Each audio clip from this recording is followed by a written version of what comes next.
100 দিনের কাজের টাকা বন্ধ, প্রায় 4 বছর ধরে এই অবস্থা চলছে।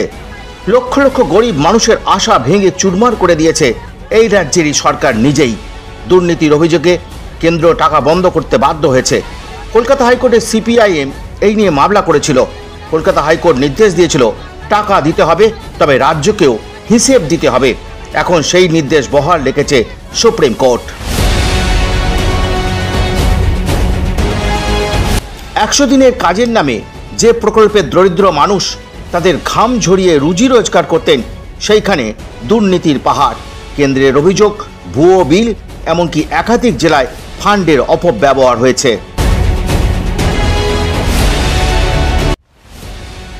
এই মামলা গড়ায় কলকাতা হাইকোর্টে। আদালত স্পষ্ট জানিয়ে দিয়েছে কেন্দ্র টাকা দেবে, তবে রাজ্যকে প্রতিটা টাকার হিসেব দিতে হবে। সুপ্রিম কোর্ট সেই নির্দেশ বহাল রেখেছে। পাহাড় প্রমাণ দুর্নীতি সত্ত্বেও তৃণমূল হাইকোর্টের শর্ত চেপে রেখে প্রমাণ করার চেষ্টা করছে দুর্নীতি হয়নি।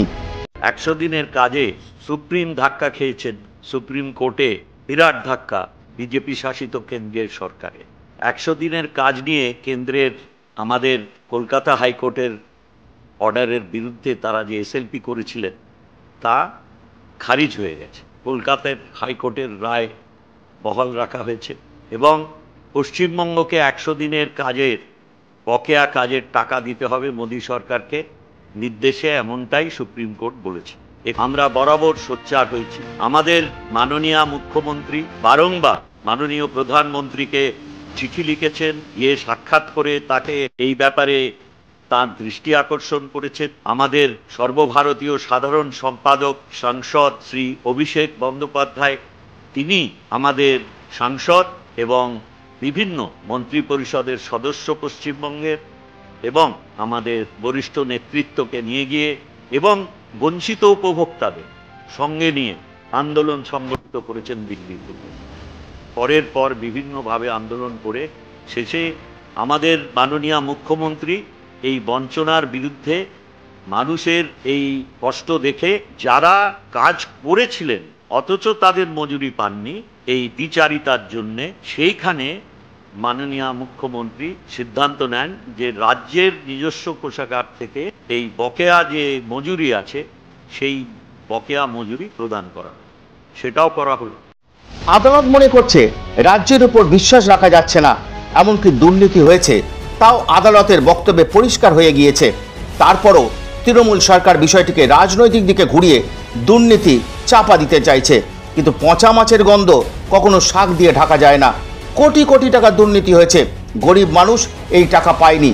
অভিযোগ টাকা আত্মসাৎ করেছে তৃণমূলের নেতারা।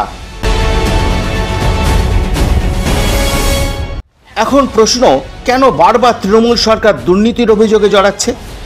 100 দিনের কাজ, আমফানের ত্রাণ, প্রধানমন্ত্রী আবাস যোজনা, সব ক্ষেত্রেই টাকা গায়েব, গরিব মানুষ বঞ্চিত। বিরোধীরা বলছে গরিবের ঘাম শুকানোর আগেই টাকা ঢুকে যাচ্ছে শাসক নেতাদের পকেটে।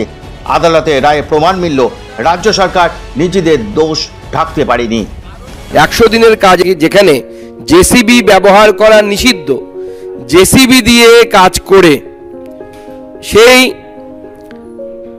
কাজের টাকা তৃণমূল কংগ্রেসের নেতৃত্ব ঘরে বসিয়ে নিজেদের পার্টির ক্যাডারদেরকে সেই টাকা দেওয়ার ব্যবস্থা করেছে। পন্ড খোদ দিয়া অন পেপার পয়সা লে লিয়া হ্যাঁ ময়দান।